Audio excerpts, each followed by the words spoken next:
میری رات کو نور ایمان سے منور فرمانے پہ قادر بھی ہے۔ میرے بھائی نصیر بھی ہیں اور نورانی بھی، جتنی محبتوں سے انہوں نے مجھے آج بلایا، میں ان تمام چیزوں کے قریب بھی پہنچوں تو رب تعالیٰ کی بڑی سعادت ہے، لیکن چاہوں گا اپنے کانوں کو، اپنے دل کو، اپنے جسم کو اسلام کا حقیقی وضو کروا کے یہ چند جملے اس فقیر کے، خصوصاً قبلہ پیر صاحب کے اور علماء کے نام ہیں، یہ جملے دل سے سنیے گا۔ اربہ درود و سلام کا نذرانہ سید عالم کی ذات والا تیبار پر، جن کا حسن و جمال، جس کو جتنی محبت ہے نا مسکرا کے سنے گا، جن کا حسن و جمال کامل بھی ہے اور اکمل بھی، صوری محاسن اور معنوی خوبیاں زیست رسول اکرم میں بدرجہ اتم موجود ہیں، جن کے ذکر سے ایمان ہے نا، سنیے گا، جن کے ذکر سے، جن کے تذکرہ پاک سے مردہ روحیں زندہ ہو جایا کرتی ہیں، جن کی ذات والا تیبار کے صدقہ جلیل سے پلید اجسام پاکیزہ آفرین ہو جاتے ہیں، اور سنو، جن کا نام لینے سے عشق الہی کی قندیلیں فروزہ ہو جاتی ہیں۔ میں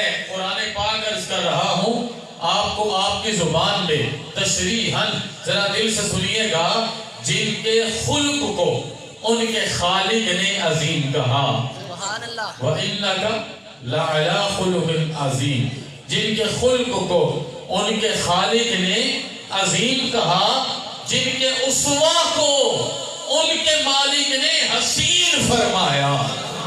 لَقَدْ كَانَ لَكُمْ فِي رَسُولِ اللَّهِ أُسْوَةٌ حَسَنَةٌ۔ عقیدہ سنو، جو سب کے تھے، سب کے ہیں انجم صاحب، جو سب کے تھے۔ بیٹا نام پڑھ رہا تھا، میں آپ کا چہرہ دیکھ رہا تھا، اللہ جب حلت سے پرورش دے تو اولاد ان لمحات میں، ان حالات میں بھی باپ کی تابع فرمان ہوتی ہے، تو کہا جو سب کے تھے، سب کے ہیں، اور تا ابد سب کے رہیں گے، لیکن قبلہ، لیکن بیماروں اور رنجوروں، مسکینوں اور غریبوں، توجہ، بیماروں اور رنجوروں، حافظ جہاں صاحب، بیماروں اور رنجوروں، مسکینوں اور غریبوں، بے آسراؤں اور بیواؤں پر جب صحاب مصطفیٰ اترتا ہے تو ادا ہی نرالی ہوتی ہے، اور ادا ایسے نرالی ہوتی ہے کہ مکہ فتح ہو جاتا ہے، بیت اللہ کی چھت ہوتی ہے، اور بلال بیت اللہ پہ کھڑے ہو کے لوگوں کو بتا رہا ہوتا ہے،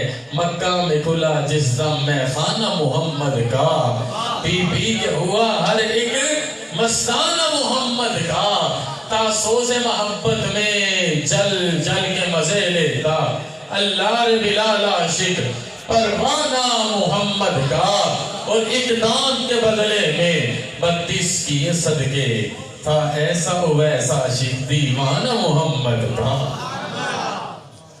زینت مسند صدارت، قرۃ عینی و جسمی و روحی، ام محترم، برادر کبیر، سجادہ نشین، آستانہ عالیہ، غوث زماں، ڈھیڈا شریف، پیر طریقت، رہبر شریعت، حضرت قبلہ پیر سید زاہد حسین شاہ صاحب، زید مجدہ و علمہ و شرفہ، انتہائی ذی وقار جملہ علماء کرام، ائمہ اعظام، میرے بزرگوں، بھائیوں، دوستوں اور اہل خانہ، آج کی اس سعادت بانما گھڑی میں جب ہم فیض الحسن کے لیے دعائیں نیک بار اکٹھی کرنے حاضر ہوئے ہیں، فقیر ابن فقیر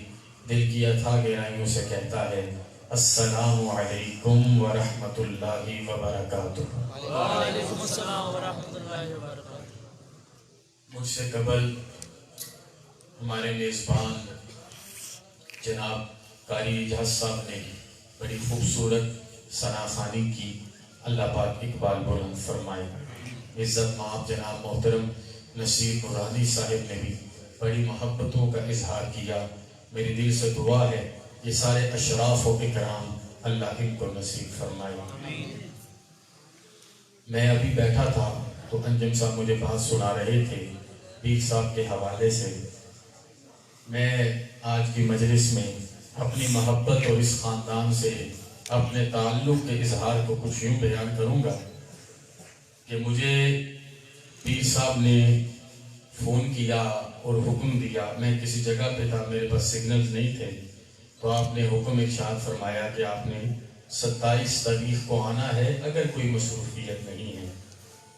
تو میں نے کہا کہ کیا کہوں، ہماری تو آپ کے ساتھ محبت یہ ہے کہ جہاں پر آپ کی باتیں ہوں ہمیں تو اس مجلس سے محبت ہو جاتی ہے، یہ تو آپ کا بلاوا ہے۔ تو میں نے اس وقت ٹیلی فون پر تو یہ کہنا مناسب نہیں سمجھا، لیکن میں نے کہا میں ایک مومن ہونے کی حیثیت سے دل کی گہرائیوں سے کہوں گا کہ عالی جناب جب بھی آپ نے مجھے حکم دینا ہے تو عتیق الرحمان سمجھ کے نہیں دینا، طاہر حسین سمجھ کے دینا، اور وہ وفاداری جو میری حامد فاروق کے ساتھ ہے انشاءاللہ وہ ہمیشہ جناب کے لیے حاضر ہے۔ اللہ پاک ہم سب کو یہ توفیق عطا فرمائے کہ ہمارے قلوب منیر ہو جائیں، ہمارے اذہان پاک ہو جائیں، ہمارے اجسام نورانی ہو جائیں، ہماری روحیں لطیف ہو جائیں، اور ہمیں دین اور دنیا کی ساری سعادتیں عنبرین بن کے حاصل ہو جائیں، اور ہم سب بھی اپنی اولادوں کو جب رشتہ ازواج میں منسلک کرنے لگے تو سنت فاطمی، سنت محمدی اور سنت مرتضوی کو اپنے سامنے رکھے۔ میرے ذی بکر بھائیو، قرآن پاک ہے، 4 پارہ ہے، احکم الحاکمین نے ارشاد فرمایا ہے وَأَنْتُمُ الْعَالَوْنَ إِن كُنْتُم مُؤْمِنِينَ۔ علامہ حیدر صاحب میں صرفی ناوی بحث میں نہیں جاؤں گا، میں آسان کر کے بات سمجھانے کی کوشش کروں گا۔ میرے رب نے ایک بڑا واضح رول بتا دیا، ایک بڑا واضح وے آف ایکسپلینیشن دے دیا، ایک وضاحتی راہ مجھے اور آپ کو عطا فرما دی کہ یہ ممکن ہی نہیں۔ میری بات سمجھ آ رہی ہے؟ کس کو آ رہی ہے؟ ذرا ہاتھ کھڑا کریں نا جس کو آ رہی ہے۔ میں بات سمجھانے آیا ہوں، ویسے مجھے یقین ہے آہ جو دل سے نکلتی ہے اثر رکھتی ہے، پر نہیں طاقت پرواز مگر رکھتی ہے۔ میرے رب نے قرآن پاک میں ارشاد فرما دیا اور ہمیں بتلا دیا، علماء کی خصوصی توجہ اور آپ سب کی عمومی توجہ کو چاہ کے یہ جملے آپ کے سامنے رکھنا چاہوں گا۔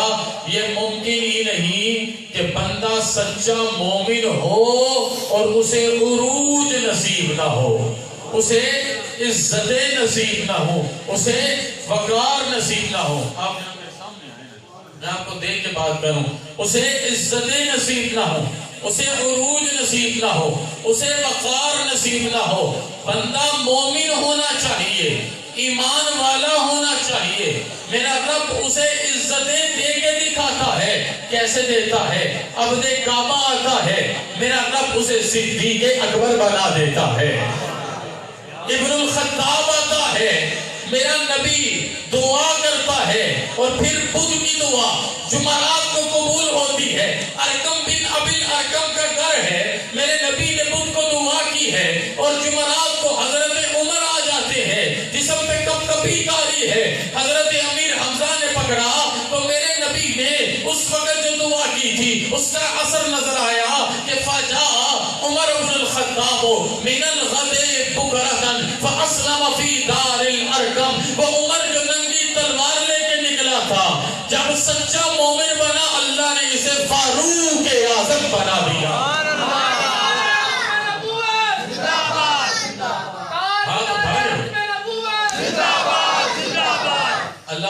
سلامت رکھے۔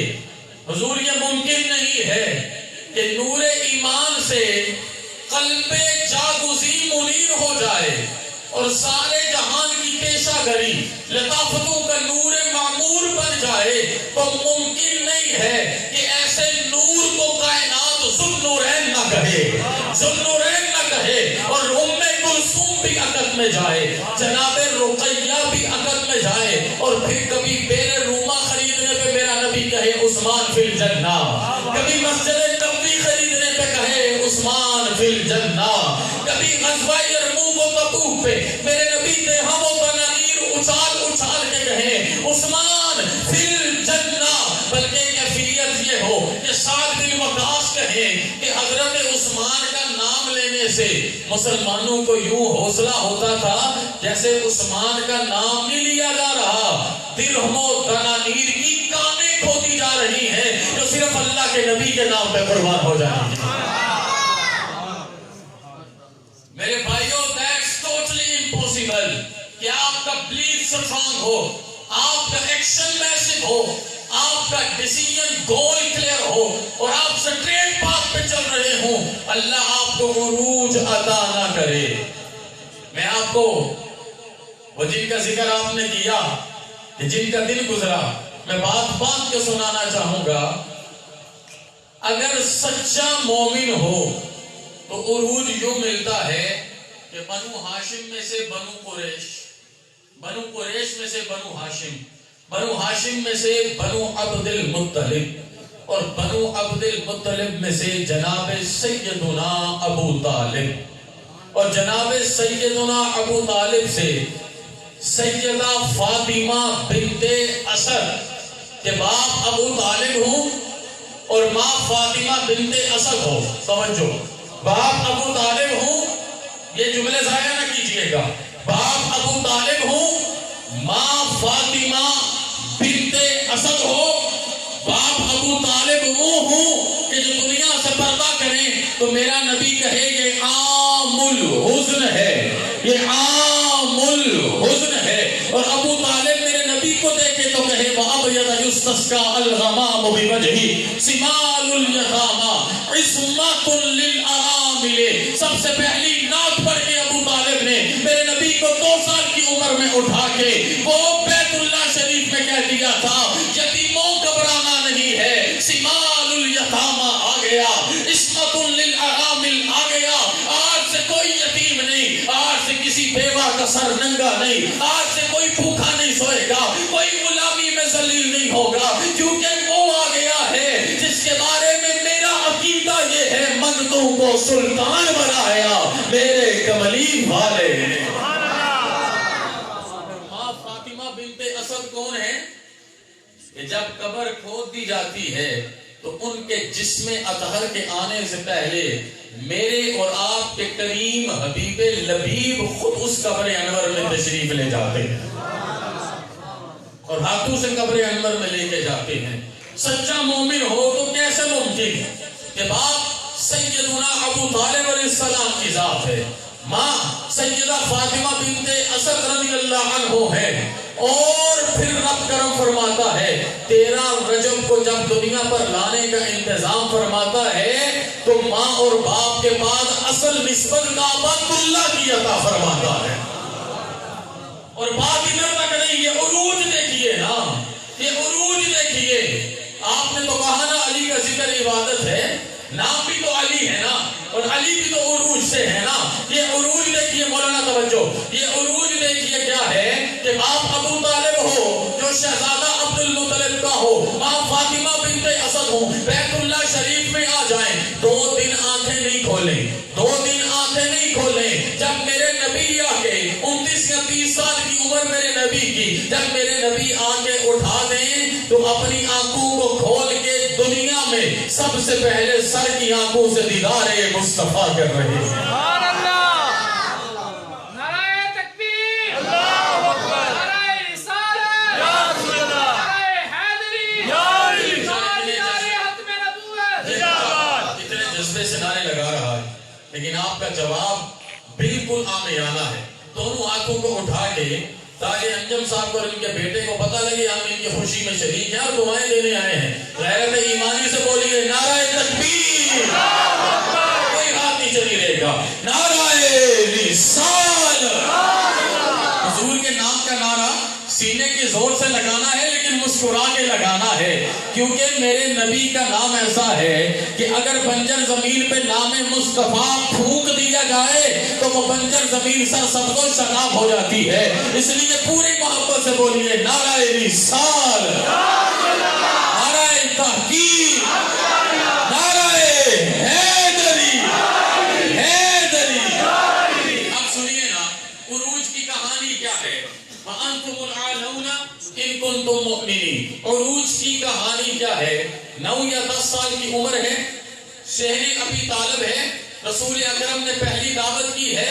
پہلی دعوت کر کے میرے نبی نے اعلان فرمایا آج سے ایک بات یاد رکھنا, میں عبد المطلب کا بیٹا ہوں, عبداللہ کا بیٹا ہوں, عبد المطلب کی نسل کا وارث ہوں. توجہ, آج سے میں اللہ کا پیغمبر ہوں, میں اللہ کا پیغمبر ہوں, میں میسنجر ہوں, میں پروفٹ ہوں. اور سنو, اگر میرا کلمہ نہیں پڑھو گے, میرے پہ ایمان لے کے نہیں آؤ گے, ایک اللہ کے سامنے سر کو سجدے میں نہیں رکھو گے تو تم سارے لوگ جہنم میں ڈالے جاؤ گے. یہ اعلان کرنا تھا. ابو لہب نے سب کو ہٹا دیا اور ایک عجیب سی صورتحال پیدا ہو گئی جب کوئی ساتھ دینے کو تیار نہیں تھا. 9 یا 10 سال کا لڑکا آگے بڑھا, سب کے سامنے یوں کر کے کھڑا ہوا, کہا میں مانتا ہوں. یہ جملے ضائع نہ کیجئے گا, لذت لیجئے گا. میرا مزاج سبحان اللہ وانی, میرا مزاج دعائیں لینے والا ہے, لیکن چاہوں گا جملے کی لذت دیکھیے. جب سارے ہٹ گئے نا تو 9-10 سال کا لڑکا آگے بڑھ کے کہتا ہے میرے تو گھر کی روایت یہ ہے جب تک یہ محمد عربی آ نہ جائیں ہمارا بابا ہمیں کھانا بھی کھانے نہیں دیتا, ہمارا بابا ہمیں کھانا نہیں کھانے دیتا, ہماری ماں ہمیں اس کے برابر نہیں بیٹھنے دیتی. میں آپ سب کے سامنے اعلان کر رہا ہوں, بے شک میری ٹانگیں کمزور ہیں, بے شک میرا قد چھوٹا ہے, بے شک میری عمر تھوڑی ہے, لیکن پورے قریش کے گروہ کو گواہ بنا کے کہہ رہا ہوں اے محمد عربی, آپ کل بھی سچے تھے, آپ آج بھی سچے ہیں. میں کل بھی آپ پہ قربان تھا, میں آج بھی آپ پہ قربان ہوں, میں کل بھی آپ پہ قربان ہو جاؤں گا.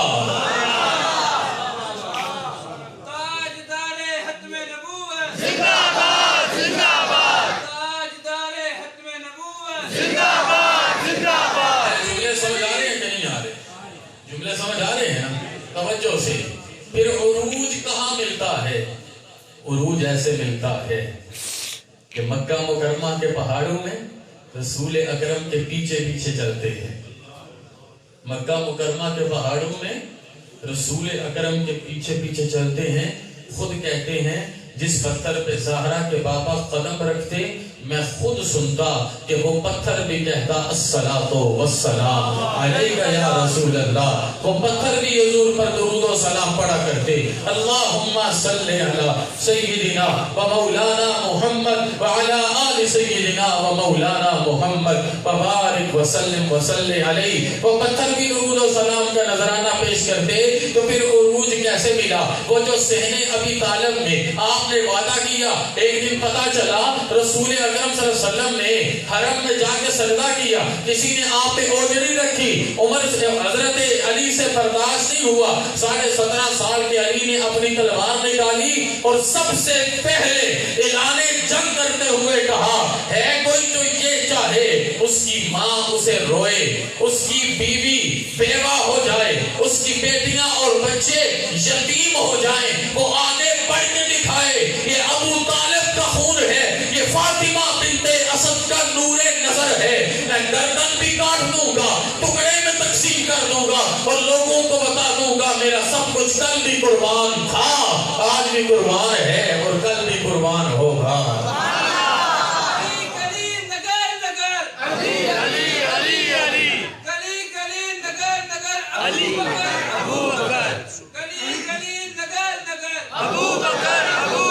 میرے زی وقار بھائیوں, میرے دوستوں, میرے بزرگوں, میں آپ کے سامنے محبت سے اس ذات ذی وقار کا ذکر کر رہا ہوں کہ جب میرے نبی نے ہجرت کی رات انتخاب فرمانا تھا، اپنے بستر پہ کسی کو نائب بنا کے سلانا تھا، اپنے بستر پہ کسی کو نائب بنا کے سلانا تھا، تو کسے بلایا؟ اسے بلایا جسے کہا انت اخی فی الدنیا والآخرہ۔ میرے بھائی نے گلی گلی نگر نگر کا نعرہ لگایا، اس کی بات بھی پوری ہو جائے اور ہماری بات بھی پوری ہو جائے، تو میں بات بتاتا ہوں کہ جسے حضور اپنے گھر کے اندر، دل سے سنیے گا، جسے حضور اپنے گھر کے اندر سب سے اعلیٰ سمجھا، جملے دل سے سننا، حسین حسینی غلام زادہ عرض کرتا ہے، جسے اپنے گھر کے اندر سب سے اعلیٰ سمجھا، اسے اپنے بستر پہ سلا دیا، اور جسے امت میں سے گھر سے باہر سب سے اعلیٰ سمجھا، اس ابو بکر کو اپنا ہم سفر بنا لیا ہے۔